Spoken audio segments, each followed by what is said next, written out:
All right, so this is kind of the inaugural broadcast of Home Inspections Matter. I'm Yon Lucas, and this is Brian Long. Lou? What we're going to do here is we're trying to start a weekly broadcast to kind of inform people of why home inspections matter, the actual title of what this is. Um, you know, Brian and I have known each other since we were in elementary school. Is that about right? Yep. Maddox? Maddox Elementary. Um, Great for me. yeah. So we both grew up in the Cincinnati area. We both have had different paths. Our paths have taken us in different areas. My path has taken me to Europe, New Zealand, all around the United States, South Pacific. And Brian has, lived in Colorado himself. I spent time in Colorado. It was kind of funny. We actually were within probably 60 miles of each other and didn't even know it.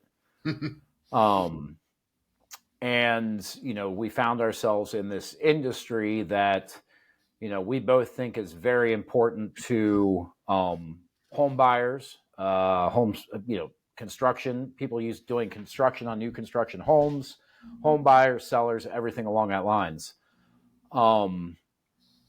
Myself, I've got an 11-year-old daughter. I waited till I was 40 to have a child. And then I've got my amazing wife, which have no idea how the hell somebody would want to marry me and stick with me this long, but, she has.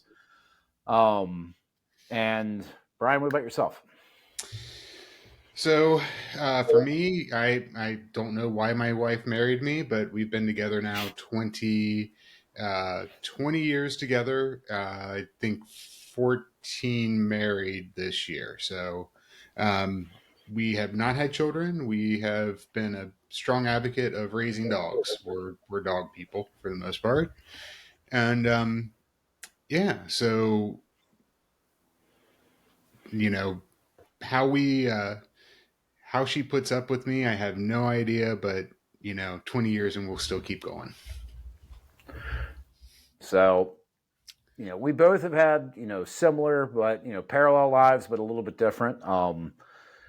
So I myself got into this industry, by happenstance, by upbringing, I guess. My father was a firefighter for 42 years for the city of Cincinnati. And I say this to everybody. My dad was quite possibly the meanest man you'd ever meet. Combination of John Wayne and a box of angry rattlesnakes. I say it to every client that I have to describe my upbringing, but it's the God's honest truth. Um, so my father working for the fire department, myself, he was 24 on, 48 off. So on his 24 on, when I was a kid, I'm 51. So Brian and I are pretty much the same exact age. We Yep. were latchkey kids. My dad trying to reel me in at a younger age. If I wasn't doing something with him, or if I didn't have any type of sports practices or something going on in the summer, his buddies used to pick me up and put me to work in the trades, whether it would be working on cars, running electrical lines, doing plumbing, helping roofing. And I can name the people: Mr. Robinson, Mr. Middle, Mr. Prim, Mr. Loudenslager, all city of Cincinnati firefighters that I grew up around that literally I think my dad just gave them free labor for probably about 7 years of my life.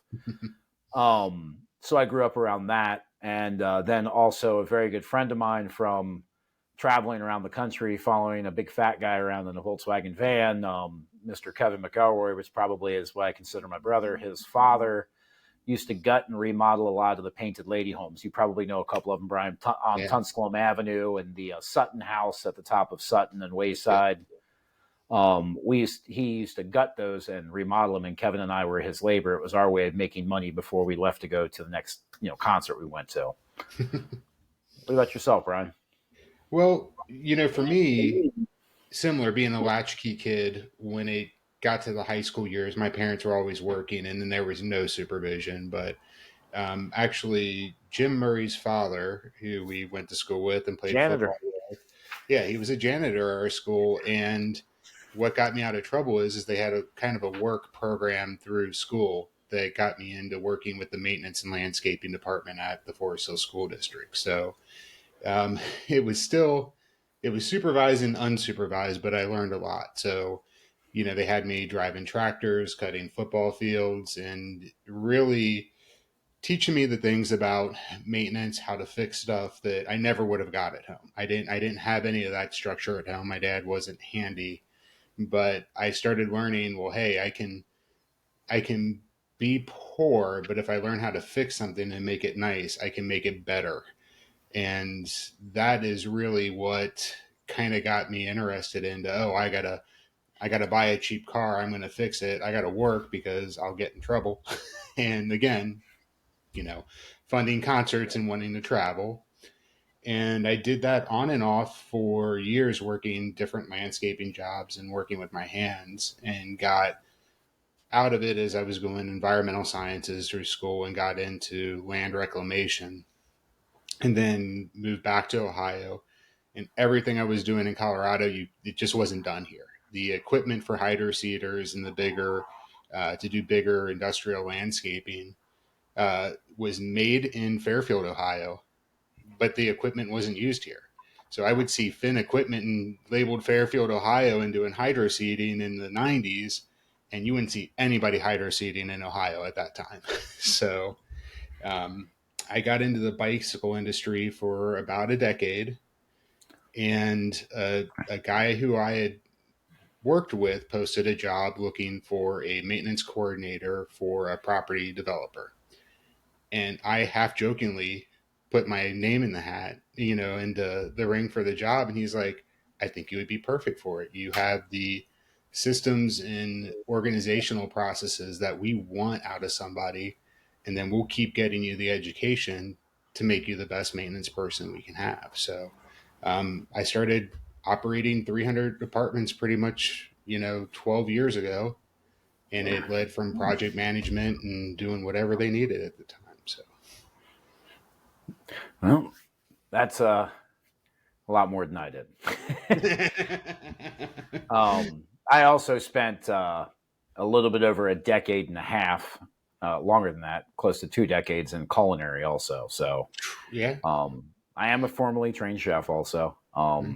Paid my way through school by, partially swinging a hammer.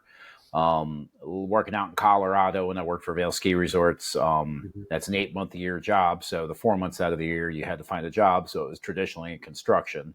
And then also when I lived in New Zealand, the first restaurant I bought, I got hammered by the general contractor. And when I bought my second building down there, I decided I'm not hiring a GC. And I had a friend of mine's father sign off on my hours and went and took my GC test and passed. Nice.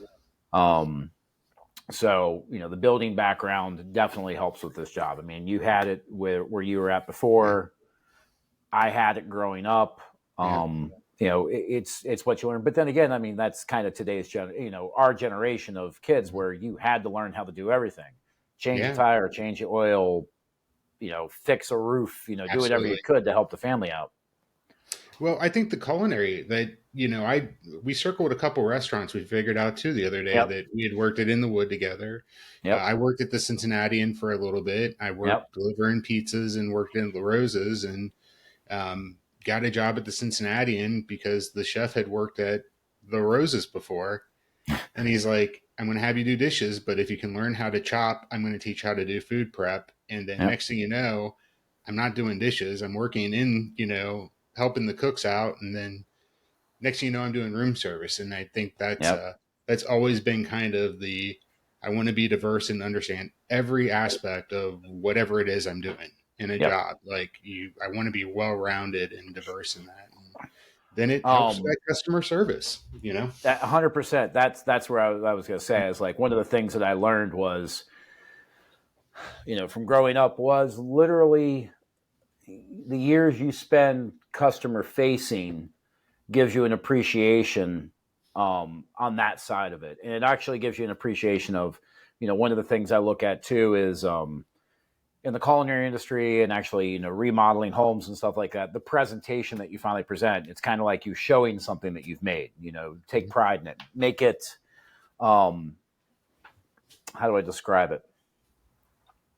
Make it part of you, let it show who you are.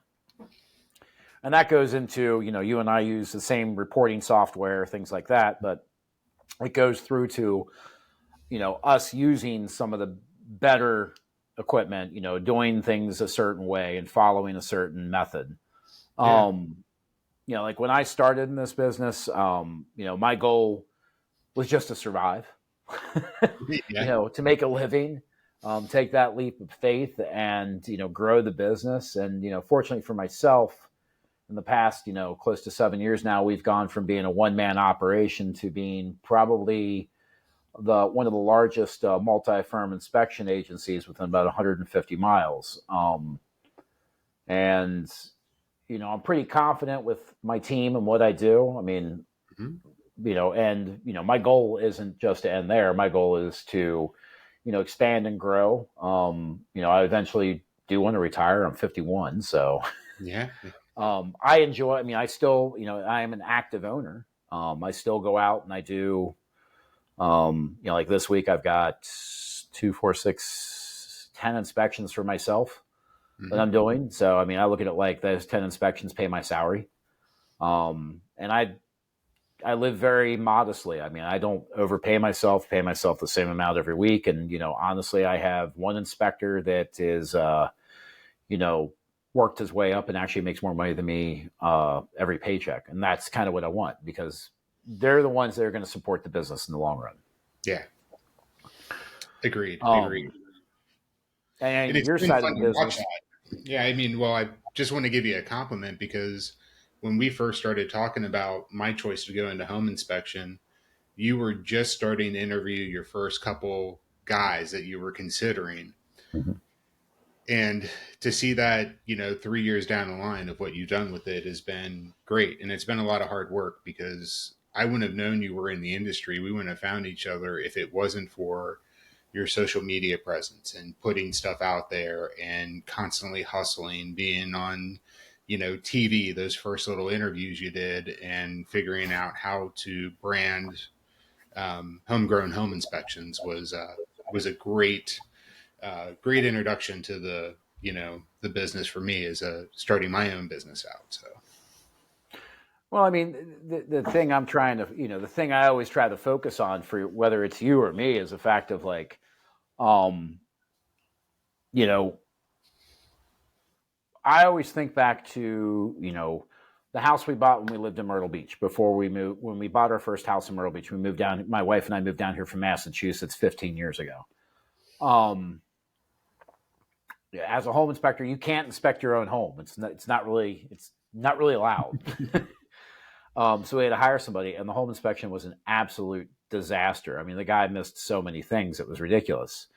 And you know, I kind of looked at it, and when I decided to leave corporate America, um, I kind of leaned back and had to make some choices, like what am I going to do? And I was looking at startup knowledge, things like that, and I was like, home inspection's perfect. But I also came to the very quick reality. Those first couple months you struggle a little bit. You get to that point where you start. You're like, I'm not sure if I can make enough money to support myself. And then all of a sudden oh my god, I can't get a day off. I need yeah. to take a breath, and then you're afraid to say no to an inspection. So you're working weekends. You're doing 3 inspections a day. You're working all day. Mm-hmm. That's why I was like, you know what, where I'm at, I was like, I gotta pull the pen and hire somebody because Yeah. I always think of why the dinosaurs die because they didn't evolve, and that Right. was kind of my take. But I'm not in a flooded market like you're in a flooded market. You've Yeah. got a home. You could honk a horn and a home inspector will jump out of the trees. Yes. Exactly. Exactly. And it's kind of funny. I was working with or talking with a person I went through the Kentucky state license with, and her and I have stayed in contact. She's doing a deck contractor, impressive person. Has tried to get her home inspection license twice, but then stayed in the industry of doing carpentry. And she's like, I decided to go to the dark side, and I went with a multi inspector firm, a bigger one. And she told me the name. I was like, I haven't even heard of them. So there was still a multi inspector company that hasn't even crossed my radar. And, you know, that's That's just how much there's that many people out there. So they've been around about 3 years, and it's the first time they even crossed my radar. And it's not from lack of my area. I drive pretty much an hour in any way from my house. My Yep. radius is an hour away, and I've been in classes in Ohio now with multiple times and meeting other home inspection companies, and never in class with any of those guys either. So, Yeah. but But I mean, you've carved out your own niche, though. I mean, yeah, um, I, I've had this talk with my wife this evening. I had a realtor call me today and wanted me to do just a single ancillary, just a stucco inspection. And where I'm at, I'm one of these guys that's just like, I don't do just drone roof inspections. I don't do just crawl space inspections, and I don't do just stucco inspections. There's a small enough market down here where I can be like, if you want a stucco inspection, and not even small enough market, small talent pool, let's put it that way, that I can be like, you want a stucco inspection, then I need to do the whole home inspection. Kind of not to say forcing the hand, but on my side, I look at it like with something like that. Um, in order for me to have confidence in what I do, and this kind of ties into my phase inspection process, which we'll get to in another episode. hmm In order for me to feel comfortable in what I'm doing for a stucco inspection, I want to inspect the whole house because, in my opinion, just looking at stucco and looking at FLIRs and doing moisture readings isn't going to tell the whole story. right. Where you're at, you do a multitude of things such as what, like sewer scopes and Yeah, so ancillaries and doing them independently. So ancillaries meaning sewer, radon. I offer those independently, and most of the time it's for non-real estate transactions at that point. So it is schedule filler. So people will call me if they're had time to scope lines for um, where they're gutters and downspouts. If they have a larger property here where they're diverting, we can run my camera. Um, or if they had the plumber come out 2 years ago and they want a routine maintenance, I can fit those in and schedule them. But again, non-real estate transaction. Um, yep, and I do have um, one home inspector who he's just starting to do sewer scopes, but was calling me on the odd hours that he couldn't have his plumber come do it. I would do his sewer scopes for him. yep, And we were transparent that we're two different companies. You're going to have two different reports. And we build separately. We didn't even do a markup. He's just like, if you're taking it from me, that's great. So, and it worked for us. So we do the independent, but it's got to fit in our schedule. That's the other part too. Is that's the home inspection really has to be the focus of the business. yeah. I mean, and that's kind of like when I do these things, one of the things I talk about is what we can report upon, what we can't report upon. You know, if I'm doing, with Sewerscope, you're very Sewerscope and Radon, you're very specific at what you're looking at. I mean, it's a very definitive thing you're looking at. With me, with stucco, where I'm living in Hilton Head, there was a multi-million dollar lawsuit in an area around the corner that I think it affected 2,500 homes. It's a class action. Mm-hmm. There was a stucco company that was installing it and was intertwining the application of EFIS in traditional hard coat and not following protocol and causing all kinds of wood rot problems. So and that's generally where people are asking for just a stucco inspection. I am like, I got to look at the whole home. I need to Yeah. see the whole home. And that's got to be a lot of liability on your part too, especially knowing that there's something big out there. I mean, the exterior wall cladding can lead to so many issues throughout a home that if you're not getting in through, if you're not in the attic and you're not in the basement or the crawl space and you're not delving deeper, it's not just a visual outside inspection. Yeah. It makes sense that you're going, you know what, to be my company, I want to see everything. And it's not to drive the rate up or spend the extra time there. It's No. because you got to see the whole house. The plumbing pipe, I'm shooting a camera down the line, and you're trying to observe everything you can find in the pipes. You know, it's you're right. It's very focused. You know, it's 4 inches basically. Yeah, So but I mean, it's still very important. I mean, I grew up oh in Cincinnati. I remember my parents' home; they had the clay pipes. yeah, and we still see that. And I mean, I have an agent that I've done in the last 6 months. I've done about 7 inspections with her, and there has been at least 50%. It's over 50% of them has been over $10,000 in repairs needed to be done to the lines that were caught before the person took ownership of the home. So, I mean, that's a big dollar amount in, 100 yards or Oh 100 yeah, feet. What you're looking at, if you're going to spend $10,000 and you're repairing 25 feet of stuff, that's a big expense in a home. it's a very expensive thing. It really is, and people don't realize it. I mean, I remember my mother and father living over in the Anderson area. We had our house was on a hill. It was terraced. I mean, the whole neighborhood was kind of terraced, like it is Yeah. in the Ohio Valley. I mean, things are on hills. And they had a Japanese maple in the front yard, and it loved those water. It loved those pipes. I mean, and for years, I remember my mom complained about it. My dad never had it scoped. It only came to the point where the actual house flooded with sewage that they had to have it scoped, and they figured out the tree was bad. And then they spent $25,000 or $30,000 having to replumb the whole front yard. Yeah, and the older they get, you're going to be seeing that, and it's predominant now in these neighborhoods, especially ones where you're seeing homes that are.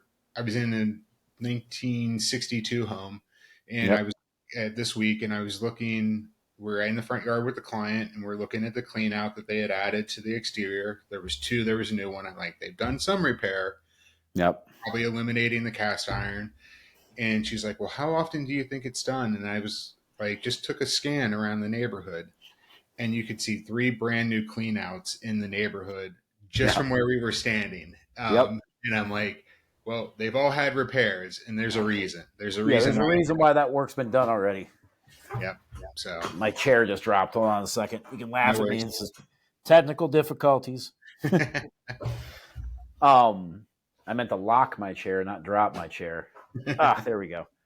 I got a little foot hammock underneath my desk, so it kind of helps me relax. Nice.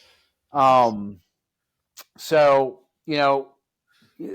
one of the things that the reason why I thought it was great for you and I to do this was, you know, the differences between states. I mean, Yeah. South Carolina and Ohio. I mean, standards of practice are pretty parallel. What we can call out, what we can't call out. Do you know how long South Carolina has had, sorry about that if you hear the fire engines. It's Ohio. It's probably one of my dad's buddies.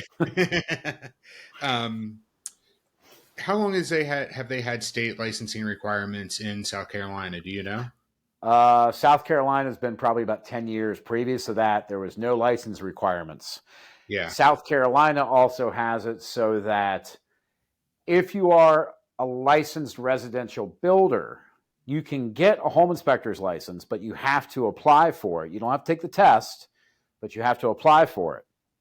The big thing that we find down here is a lot of unlicensed workers or a lot of unlicensed inspectors, mainly because less than 12 miles from my house is Georgia. Georgia has absolutely zero requirements for a license. So those guys come over here and think they can do an inspection, not knowing that you need to have a state of South Carolina license. But it's only been about 10 years. And, going through it, I'm kind of a geek and I like to go through how many people in a certain area have a license. I mean, since the licenses were issued for home inspection, I'd say there's been 190 that have had a license. And right now, there's probably only 40 active within the greater Tri-County area that actually have an active license. And out of that, this goes back to that brain drain I was talking about. Like we're kind of, there's not a lot of us down here in this area that actually know what we're doing. There's probably only about maybe 8 to 10 companies that are actually functioning on a daily basis doing inspections. Okay. Wow. I mean, Ohio's had it for how long? Forever? No, we were shorter. So 17 or 19 is when it went into effect. So there Really? was, I'm confusing the years because I think 17 it went into effect, and then it gave already acting inspectors were grandfathered in for a couple years before they had to meet all the state requirements. So they didn't shut businesses down. It was meant to support them. So So, what are the state requirements in Ohio? they have a state SOP, Yep. and it is very similar to Nachi, which we're both members of. Yep. There's just a couple things on, Nachi will tell you that you don't have to, you can inspect the roof from ground. We need to describe why you're not on the roof kind of Yeah. deal. But it's pretty much the same standard. I mean, I think Nachi wants you doing the same thing, just Yep. written a little bit more leniently. And then Kentucky is you have to declare what your SOP is. So I declared Nachi SOP. Mm-hmm. So which I can follow in the state of Ohio as long as I represent the Ohio SOP fully. I can have that. So it does both. I quote the SOP that the report follows it, and then I Yep. follow the Nachi standard. So it's both And written. and yeah, I think that's pretty stock standard with pretty much almost every state. Like our state, our SOPs, you could put them side by side to Internachi, and it's almost verbatim. There are Yep. some little nuanced differences, Mm-hmm. um, but the big thing, and you and I talk about this, like if you're just following the bare minimums of the SOPs, Right. you're kind of setting yourself up for failure. Yeah. And that's where finding a good inspector is, I think, important for homeowners, is because the SOP is the minimum. And then you have to figure out for your company how you're going to report on things to make sure that you're providing the client the best information possible. I will always talk from the maintenance standpoint because I feel there's a solution for everything we have. Yes, I'm reporting on all material defects, things that are going to be expensive and potentially jeopardize the living quality or the value of the home. That's going to be in there. But am I going to call out the little stuff that annoys people when they're reading a report? Yes, because they're either safety or they're going to tie into something else as we're putting that puzzle together. If we're Oh, looking 100%. if we're going to look at a minor electrical issue and say it's the plate covers are cracked or missing or broken, I'm going to still call it out.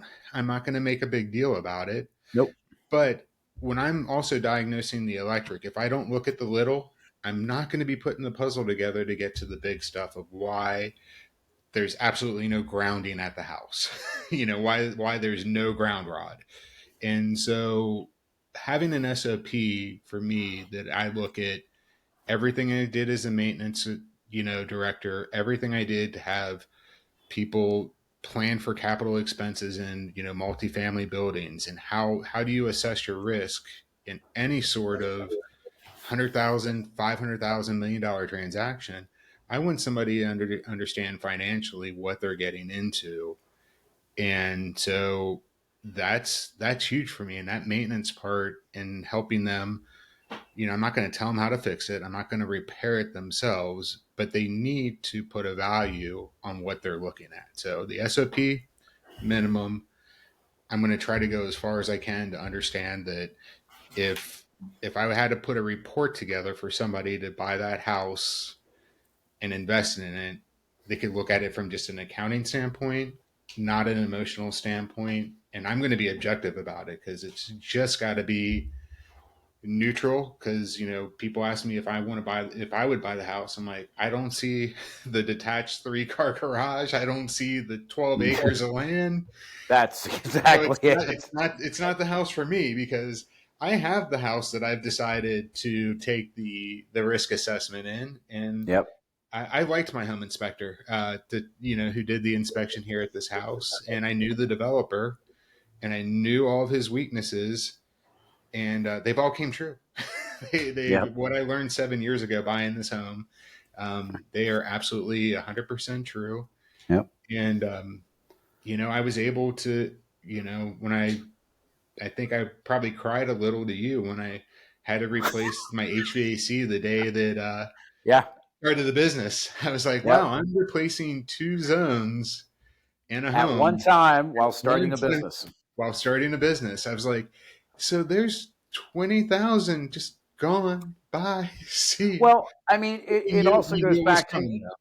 you just said that right. Right there, you hit the nail on the head. I mean, perfect example is we don't. I tell people this all the time. I don't do this job to make people's lives miserable. No. Realtors, sellers, any of that. I do this job because I always think to myself, like, if I was buying this home, wouldn't I want to know? You Yeah. know, I, you know, if you like you knew the developer, you knew the guy who did your home inspection, but you still end up having to come out of pocket 20 grand. Yeah. I look at it like this. Like I live in the South. Air conditioning is used ridiculously down here. I mean, people run their ACs at 67 degrees and they wonder why they crap out after 5 years. Yeah. But I look at people and I'm always like, we're giving you information. We're giving you the ammo to negotiate, to budget, to look at the big picture of everything. Not everybody does that. You've got them up there. I've got them down here. We got these guys that what I call drive-bys, where they're drive by the house, spend 45 minutes there, put together maybe 20 or 30 pictures, and send the report out. Well, the seller's agent or the seller's agent loves those. The buyer's agent has to deal with the flack afterwards. The big thing that I always think of is if I was buying it, I don't communicate with a homeowner, whether I'd buy the house, same thing. Like my house of my dreams is 10 acres and it's a barn dominium where I've got a 5-car garage with 3 lifts so I can work on cars all the time, preferably Volkswagens. But Volkswagens and Toyotas, those are my two. Yeah. So, what we do, what I can say why we do what we do is basically that we're here to educate. We're educators in the sense that, like, you don't know what you don't know. And a homeowner buying a new home doesn't know what that home's about. No. And they can't. And I mean, it's so hard when if you're coming in at that process of the home purchase and you have your 40-hour a week job or 65-hour a week, whatever the demands are in your job, for your brain to have to switch gears as the home buyer to understand fully the whole operations of a home, it just can't be done. I mean, even the amount of information I was learning for the 120-hour first class part of what I did while working in a maintenance field, working with contractors, managing projects. The new stuff I learned daily about homes and working a decade in, it was amazing to me. And it sparked great conversation for my maintenance team at the time. There were 6 guys on my team, and you can talk nonstop about this stuff. And Oh, you and I do all the time on the phone. yeah, yeah, and it's just amazing how deep you can go into it in the different fields. So if you're buying it, you need somebody that's focused on your home, that moment, that time. And my setup's a little bit different, being the solo inspector. I let the house I try to be efficient as always, it is a for profit business. Yep. But when I'm on site, I let people know, like, the rest of my day doesn't matter. Your home matters to me for the time that I'm there on site. Yep. That's the most important part to me, and I'm going to get your home inspected into the detail I want. And there's sometimes I'm getting to my next appointment right on time, not a half hour early, but it's never rushing getting that report done or getting that inspection done for my client. So Well, you have toyed around with the idea of becoming a multi. I have. There's Don't there's tell me you a haven't. yeah there's another little devil or angel on my shoulder that has me exploring another plan I think is phenomenal, but it's too early to discuss about that yet. Well, I mean, it was 3 years for me before I decided to pull the pin. Yeah. And I'll be honest with you. Being a multi-inspector doesn't mean you're making more money. That's all I can say. Oh no. It means you have more liability and more bills and payroll and all that. Plus more responsibility. I mean, like the way we do our business, or the way I do mine is every home inspector is out there doing their inspections. But on the same token, when they're done, they complete the report. I audit the report. Yeah. I go through every section of that report. Now, I've got 3 other inspectors. They all have 2 time slots a day, plus I'm doing 2 inspections. So I could be at a maximum of 8 inspections a day that I'm having to audit. Now, I have inspectors that I trust. I know I can leave $1,000 in the car and it'll be there tomorrow. I know that if I tell them to call something out moving forward, it'll be there. Those are very, very trustworthy guys. I mean, my guy Grant that I've talked to you about has worked for me for 2 years. Just offered him sweat equity in the business. He's got a 4-year deal to come into it. He's got to stick around for 4 years. But the guy's as sharp as a razor blade. I mean, I know when I go on vacation this year, I'm not going to have to stress, which that's one of the benefits of being a multi-inspector business is like, I've got an 11-year-old daughter. As you know, I waited late in life to have kids, but lots of soccer tournaments, soccer camps, family vacations. As a single inspector, like you've kind of got it dialed in where you're a planner. You have your Appalachian Trail trips planned, and you have your bike trips planned. You and Amy got your trips where you're going planned. Unfortunately, I'm a planner, but I don't have the final say. I have 2 girls that tell me what I need to do on a daily basis. So yeah, and it takes a lot of work, and you do feel it. And I think that was after this summer. I came back I shut the business down 10 days to be in Kentucky for training. And then came back, I think a week later, we had a small mini vacation down to Nashville. Yep. Got back. Then I got COVID. And then you're down another 10 days. So, and the market is going to do what the market does. There's this weird slump period. And as a single inspector, you're looking at the books, you're going, what's going on? And then, and I had the Appalachian Trail ahead of that. So that was almost a month and a half of limited availability for inspection. And I mean, I turned down, when I got COVID, my books were pretty full. Yep. Everybody was great. I've worked with great agents that they're doing 3 referrals. There's bench strength. But unfortunately it's not me. I want the inspection. I don't want anything. Oh God. Yeah. But then next thing you know, October hit and I was booked solid through Thanksgiving. And even for the first time in over 20 years, I worked the day after Thanksgiving. Because the referral came from somebody, the person was buying a home, and there's the time schedules and limits with the holidays. Yep. And you say yes, you want them to have a good experience. You want, that to happen. And I also realized I had that month and a half of shit was not good.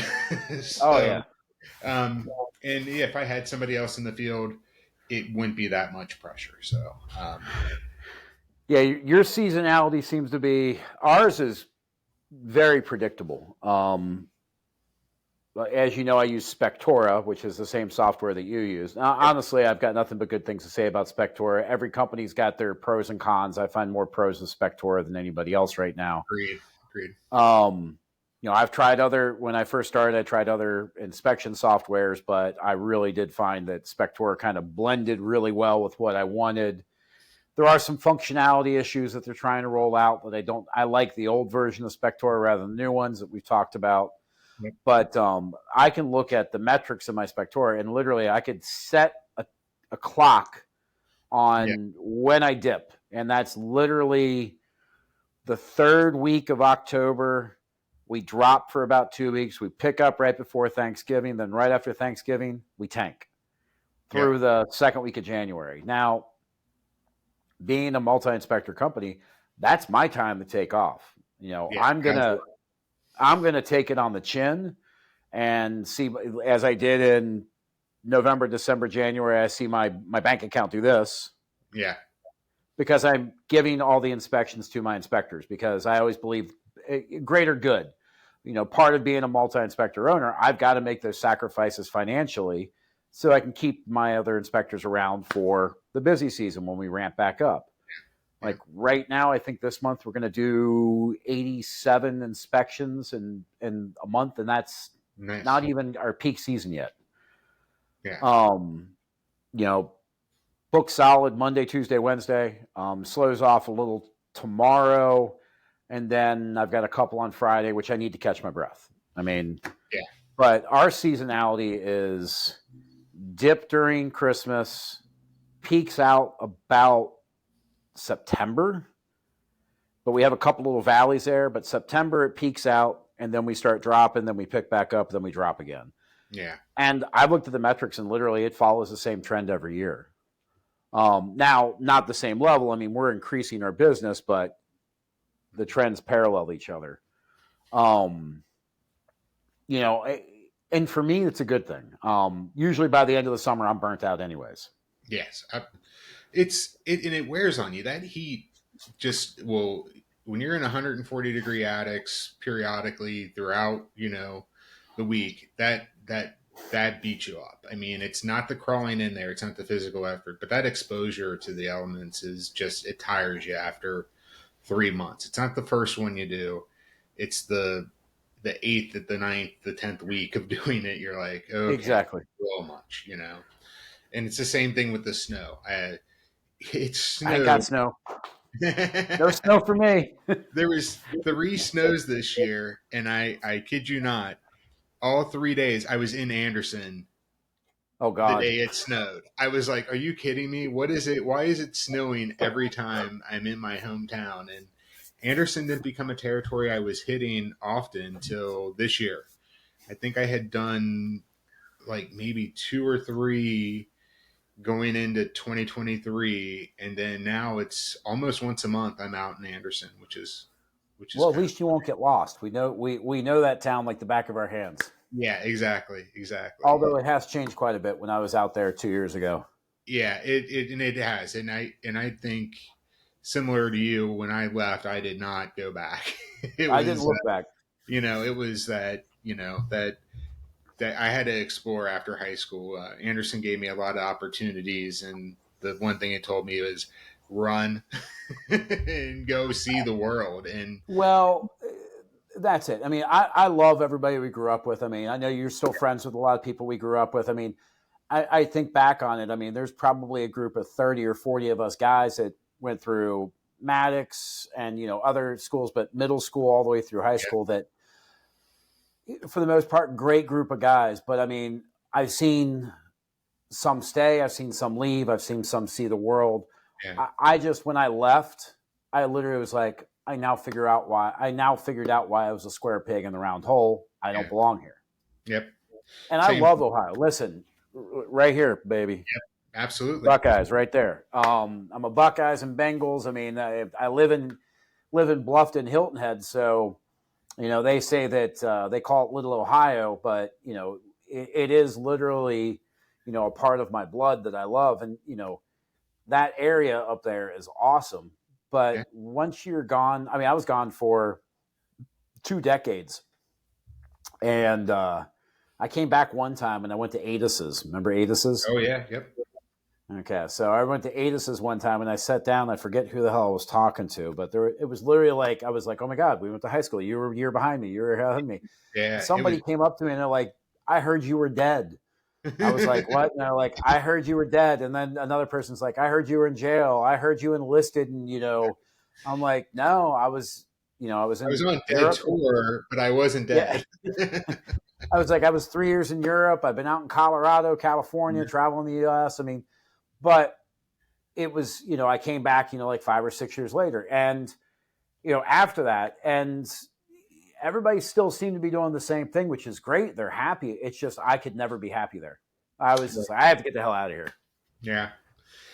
Yeah, and I came back, and this is one thing. I don't know how Bluffton is for you, but the transient aspect of Colorado is what drove me back to here. Like I love Yeah, living in a mountain town, and I love the work I was doing out there. But I was working so much that I wasn't enjoying the nature part of why I wanted to be out yeah, there. And so when I moved back here, it was, I thought it would be short term of, hey, I'm going to be back for a little bit. But then the easiness of living in Cincinnati, and I've stayed towards the city. I haven't been in the suburbs. I mean, I am literally, there's one house on my to next to me, and then it's not the city after that. So yeah. I'm still in the city of Cincinnati without being into the outskirts. Um, and it's just a great place to live, to be able to escape and travel wherever, and that's what's kept me here when I came back. And I, then highest concentration of historic buildings in the area, that has been a huge love for me. So those Tunstallum, old, yeah, Tunstallum Ave, man. yep, the historic buildings, the over the Rhine area, and that Yep, resurgence, seeing that come to life in the University of Cincinnati when I was working around all the college kids. As an older person coming back, I was older, being in my late 20s, yep. being around a college campus and seeing people learn and grow was just, and then seeing them invest in the city, like that's the first time in our city we Well, really I mean, people think about invest. how many of our friends are actually involved with some of that resurgence. Yeah. Yep. I can think of one person that owns a bunch of bars in downtown Cincinnati And Florida and Chicago and and Chicago and Indianapolis. yeah, Yep. yeah. So I mean, he's done great. And I mean, there was somebody else that actually opened up a brewery too, didn't they? Somebody younger yeah, a than couple us. years younger is Martin. He has Yeah, Esoteric Martin. Brewing. Yeah, yep, yep. Yep. So Um, I think back at it. I mean, like I always loved that area because of the historic homes. The one thing that I have to say about where I'm living now is um, Old Southern. That's pretty oh yeah. much what I got to say. Old Southern. We have a lot of houses, pilings, and piers, which means lots of crawl spaces. A lot of houses, Civil War era. We gotta, I gotta come down for one of those, and we should record after going through those and get some Oh God, experience yeah. doing that. I could So probably get us into one yeah, from a realtor or somebody and get us to get us access so we can kind of do something. I mean, yeah, you would be amazed. I mean, there are some very historic buildings down here, and even in Savannah. I yeah. mean, we just finished up St. Patrick's Day, and people don't realize that Savannah was settled by the Irish. Oh, okay. All the cobblestone down the streets was all hand set by Irish Mhm. workers. I mean, it's an amazing little area. Foundations Um, up here, Irish built. That's the big oh thing yeah, for foundations. Stone foundations in the old homes, Irish built. Irish and German, baby. Yep. Um, so, all right, this is the fun part. Best inspection of the week, worst inspection of the week. Oh. Actually, I have a good one for this. You give me a good one here. Okay. Well, the best inspection. So slab on grade, built in the '60s home. So the same one I said about the sewer scope. Yep. I see hundreds of these, and they're, unfortunately, the neighborhoods that a lot of them are in aren't necessarily desirable. We're seeing a lot of investors buy them, and a lot of the neighborhoods have been, um, just no investment in them. And you can look at it from, you know the side of it of, it's a food desert, and but people are investing and buying them. So I get to inspect a lot of these, and unfortunately, the care is just so miserable. You're like, gosh, how could you be a first time home buyer? And even though you're seeing some people invest and redo the neighborhood, you're seeing grocery stores and more resources out there. How do you buy that, and how do you, like, post college, buy something and renovate and still do it? And it's a struggle. The numbers just don't work a lot of times. This one has been maintained. I had a hard time finding issues through it, but it was the first well kept home. And did the flooring match all the way through the home? No. Was it styled to meet modern standards, that people would be like, oh, this is eye catching? Did it have gray walls, LVP floor, and quartz countertops? No. But was the hardwood in really good condition? Was the tile in good condition? Was the hot water heater taken care of? Did it have the right discharge? Did the condensate that went down toward the slab actually exit the building? Yep. Yes. It was the mast, and it was all stuff that they did over the years. They maintained. Nobody ever came in and they just cared for the home, and it was just in great condition. And this was I don't know how much to be able to share, but it's a person in a medical profession that Yep. has a high hour job that doesn't need a bunch of maintenance. And this one was, a little north of town, halfway between Yep. their parents' home. And are they going to buy a roof in 4 years? Probably. That was the one aged item. Did I find moisture? So I was just really happy with that. To go into a home that you usually see them distressed, and you wonder what's going to happen. They're going to get flipped. They're going to become rental housing. This is one of those homes in a neighborhood, and it's being upkept. It was just nice to see it. Yeah, I've walked up to a couple houses and have been like this and been like, oh God, what am I walking into? But I'll walk into the house. I mean, the exterior, Mm-hmm. they rather than lipstick on a pig, which is making something look pretty that's falling apart. Yep. You walk into the house and you're like, oh my God, this has been beautifully restored. They're doing this. They just didn't get to the exterior yet. Mm-hmm. Or the house is just, they're trying to figure out what they're going to do. You go to those and you're like, all right, this is pretty cool. And you hit those. And you find a lot of those in that greater Cincinnati area, like Mm-hmm. that you're like, it looks all right on the outside. Then you go on the inside and be like, wow, this is really nice. I found that I did a home tour in Pleasant Ridge, and I know people were taking care of their homes in the neighborhood I live in, but I was just flabbergasted how modest they were on the outside, and you went in, how well taken care of they were on the inside. Oh God, yeah. It's down here. It's the opposite. I can walk up to a house and the first thing I always say is like, what's the landscaping look like? And so, and when I train my guys actually have to go through 6 months of training before they can even go out and do an inspection. And I have to be there with them. But the first thing I tell them is like, when you pull up to the house, I want you to take a visual assessment. I don't want you to judge. And they're like, why is that? I was like, we're going to do this exercise for about a couple weeks. And we'll pull up to a house and I'll be like, what do you think? And they're like, oh, it looks fine. I'll be like, it's going to be a train wreck. And they'll ask me why. And I'll be like, look at the trees, look at the roof, look at the yard, look at the driveway, look at the boxes on the front porch, look at this. But then you start teaching them that, and then you go up to the house and they'll be like, oh, it's going to be a train wreck. And be like, there's no boxes on the front porch. The trees are trimmed. They probably need to rake the yard. The house needs a paint, but let's hold off a little bit. Then we go inside and they're like, HVAC's new, water heater's new, kitchen's been redone, bathrooms have been redone. It's just they focused on the livability of the house rather than the curb appeal. Yep. And that's just, my wife asked me this year. She's like, when are we going to do something pretty to the house? I was like, well, the house is 1906. We're going to take care of the other stuff first. So exactly. Yeah. Well, 1906 homes, I mean, on the interior, I mean, you look behind you, you've got that beautiful wood door. It's not the doors that I have here. I live in a not to say a production home, but a built, a production home essentially. Yep. The doors are hollow and they're wood. I mean, they're hollow honeycombed wood. Yep. Not like that solid oak behind you on that door. Yeah, you don't get those in newer homes anymore. No.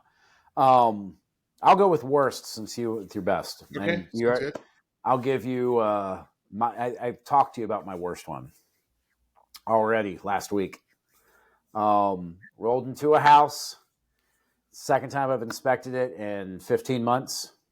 First time I inspected it, I had a gentleman in a very drug-induced state in the basement where they shouldn't be living. It goes back to the whole thing of like beautiful home, beautiful section of land, 1 acre of land. Down the road is a deep water dock.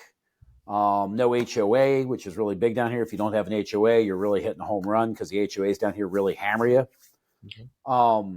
House itself, at one point, was probably absolutely beautiful. Built in the 90s,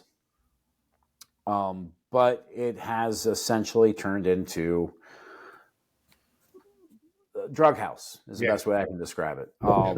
And it's hard to report on those items. The HVA, I mean, literally, Brian, the air handler cabinet was in the attic and there were no guts. Like all the copper, all the coils, all the motors gone. No cabinet doors.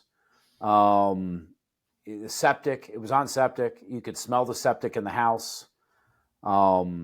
Electrical, so we do underground electrical wiring here, underground 240 supplies from there are areas that do underground. They still have some overheads too, but underground to the house. But they used to have a garage and they had a separate meter. Well, it went underground and then it came up and there's a connection point. Well, the connection point for the 240 is above ground and live and uncovered.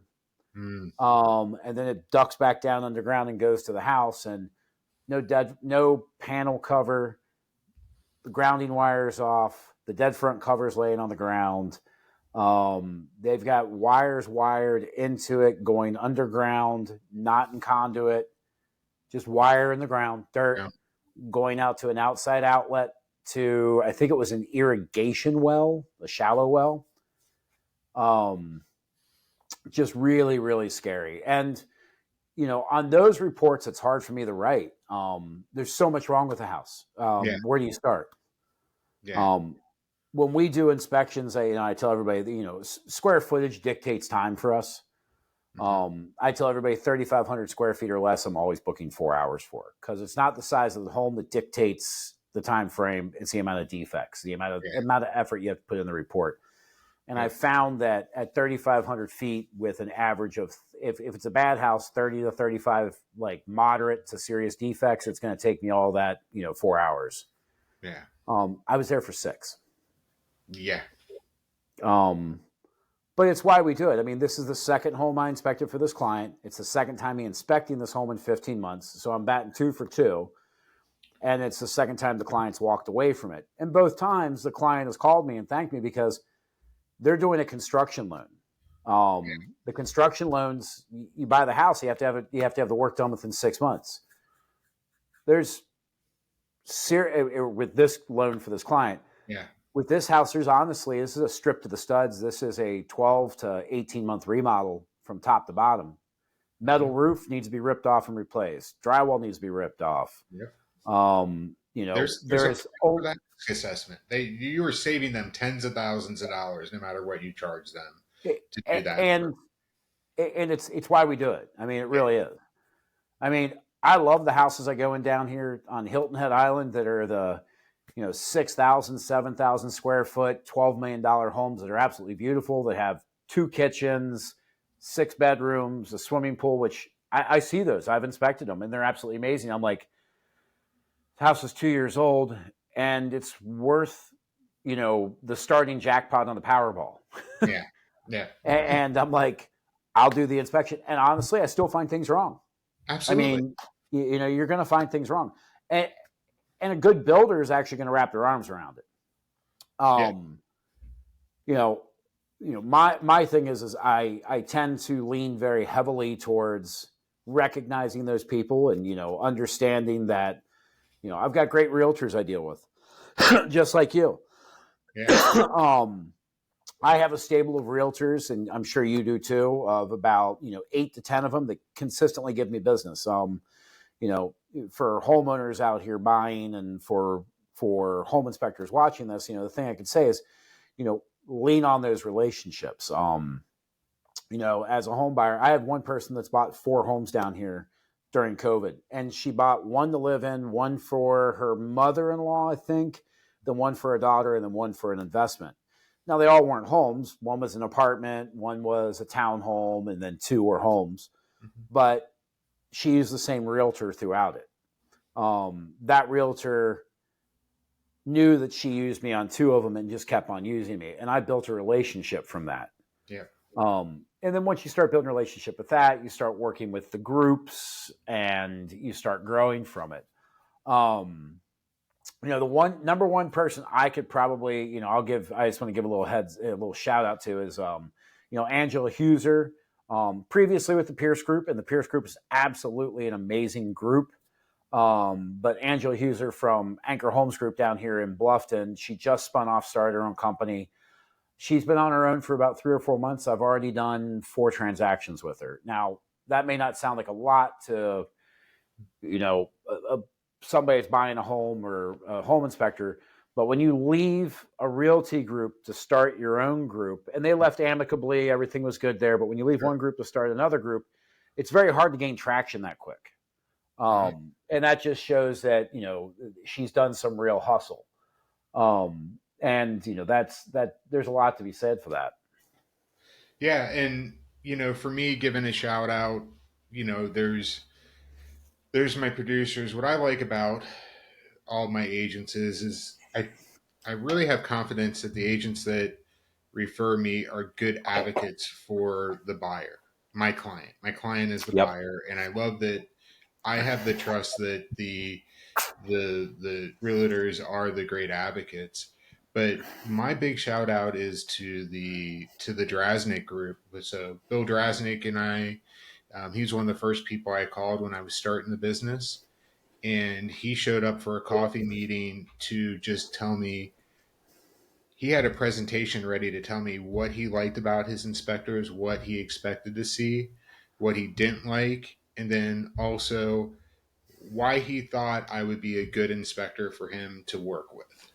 And he does that in how he handles every transaction, how he works with people, and how he networks, and then the people he hires to work for him. So I've done inspections for multiple people in his group, and one for and family members of them, and for his sister. His sister's now at another group, and I don't get a huge number of inspections from them, but they trust me for their own homes, and they are always working for their clients in such a positive manner that I love that when you know that the client is getting a trustworthy agent who is helping them make a decision, and it doesn't matter if they're showing you the first home or the 15th home, and they're not looking at what the commissions are, they're looking about what your needs are as a client. That right there, and they, one of my early inspections, they weren't my first, but they were one of my first inspections I got was through the Drasnick group. So they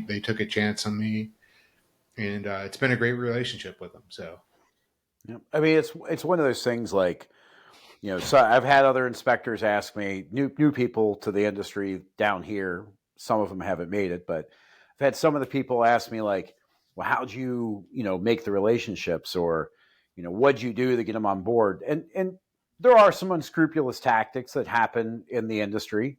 You and I know, are very ethical people that follow this, but, I tell everybody, you learn who the agents you want to associate your business with. You learn the agents that, whether they're the buyer's agent or the seller's agent, you learn that they're very ethical. They don't get upset when you send them a report that doesn't benefit their sellers. They actually had kind of an idea, yeah, the best way I can describe it. yeah, But now they know. And honestly, the good agents that I've had where the buyer agent sends it to them, I was like, listen, I always call the buyer's agent if it's really kind of an iffy report. I'd be like, listen, I hate sending these through to you. Let me know if there's anything I need to communicate the seller's agent might have, and I can communicate. Send me the email with the questions. I'll send you the email back. You can communicate with the seller's agent. That way they can, and they'll be like, no, it's all good. It's this person. And they'll tell me who it is. And I'll be like, you're fine, dude. yeah, If an agent, I found some agents down here, and I haven't had it used too much on me, but I have had it used on me once or twice. But I've heard agents refer to certain home inspectors as deal killers. yeah, And, the thing I can say is like, there's no such thing as a deal killer. There is such a thing as agents who don't look at it as this is as a buyer's agent to call you a deal killer. That's when you look at the buyer's agent and be like, no, this is your tool to use to negotiate. Yeah. This is the tool so the homeowner can put together a hit list of things they want to do. And for the seller's agent, it's a tool for them to look at their homeowners and say, you know, we're going to price up here because we know there's some things wrong and we can come down to here with those items wrong. I mean, it all depends on your perspective. It's all perspective and how you're going to look at it. Yeah. But, you know, home inspectors, I mean, we have our job to do. People don't realize the liability that we carry. Yeah. I mean, how many hours of continuing education you have to do a year? Well, it's supposed to be 14. Yeah, I do about 40.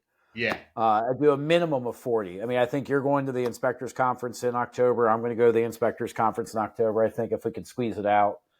But, you know, the big thing I can say is like what we do is I'm not tooting our horns, but I mean, I think we have a pretty important job. I mean, Absolutely. not everybody's going to like us. And, you know, as I've said before, when I was younger, I wasn't out there to make friends. I was just out there to take care of myself and take care of the people I care about. And unfortunately for myself, I care about all my clients. I'm sure you do too. Absolutely. Absolutely. Yeah. I had I keep it as neutral. Like there's solutions to every problem that's in the home, and I'm going to call out what I see and find in the problem, find as problems in the home, and we're going to have a discussion about it before the report if they're on site. Hopefully they're on site and we can discuss that problem with Yep. them, because that's the first aspect, because then the report isn't scary. You Yep. know, if you have a first time home buyer that you're rattling off 25 things as you start, say you're doing a roof down summary with them of what's in there, you got to watch the room. You got to see what they're taking in. And then you got to ask them questions and not just tell them what's in the report.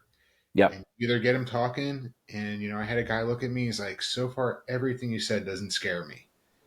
And, and that's what you want to have. And it's like, I'm not being soft with him. But I'm going to talk to him about the home. It's just, I've had to tell homeowners when I've made a $6,000 mistake, or I've got a job shut down, or, when things have gone wrong. Those I've felt pressure with. Talking to somebody about, the home, if it's in bad condition, I'm fine with that. Yeah. You're making it doesn't even matter what the cost is, whether it's $100,000 home or $1 million home. And it comes down to how you It is. frame those conversations. Yeah. Yeah. Yeah. I want them to understand. And if it's, and I, and then ask me questions. You have my number. You have a way of getting a hold of me and telling me, let's sit down and talk about it. Let's look at Yep. other examples. Let me explain it to you. So, Well, it's kind of like I always say. I tell everybody my mom's little colloquialism: "No such thing as a silly question except for the one you don't ask." yeah. Yeah. I tell every homeowner is like, you get the report, read through it. If you have a question, give me a call. Yep. And there are home inspectors out there that put scary, scary, scary, scary words in the report. Yeah. That's not our job. It shouldn't be our job. Nope. Doesn't need to We be. should. We're there to. GFCI is non-operational. Correction and further evaluation is recommended. Qualified electrician. We don't need to elaborate. With the amount of tools that we have now, the amount of technology that we have now, I mean, the simplest form of communication is literally Occam's razor. All things being equal, the simplest answer is usually the correct one. Mm-hmm. Yep. But though it is funny, like I do say when I have the cover off the electric panel, and I'll see a client getting close to that, and I was like, please do not go to the "it will kill you" panel. And they're like, what? If you touch that, it will kill you. Yeah. I don't want to Don't scare lick the you. wires. Like, don't go. Just please, you're getting a little too close for me. You're too close to the kill panel of the house, and they see I'm laughing, and they get that it's a joke, but I'm like, yeah, you're getting too close, and Yep. proximity while it's open. But that's about as scary as I get. Don't go near the I kill. think you have more clients attend than mine, but this week has been a very heavy client attendance week.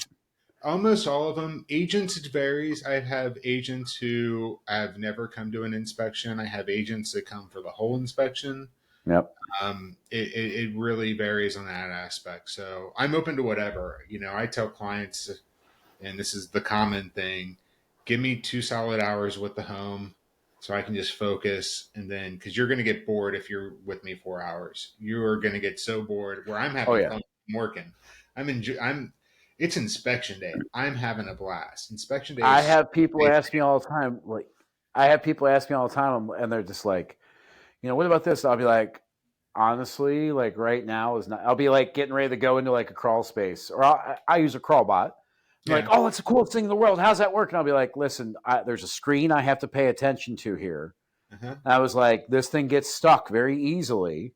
And Yes. honestly, I want to make sure I'm giving you the best inspection. I mean, I tell everybody like my crawl bot is like my preliminary inspection. If everything looks good, I'm not having to crawl in there unless I absolutely have to. Mm-hmm. Especially down here where we got copperheads, cottonmouths, and alligators, and all kinds of crazy stuff.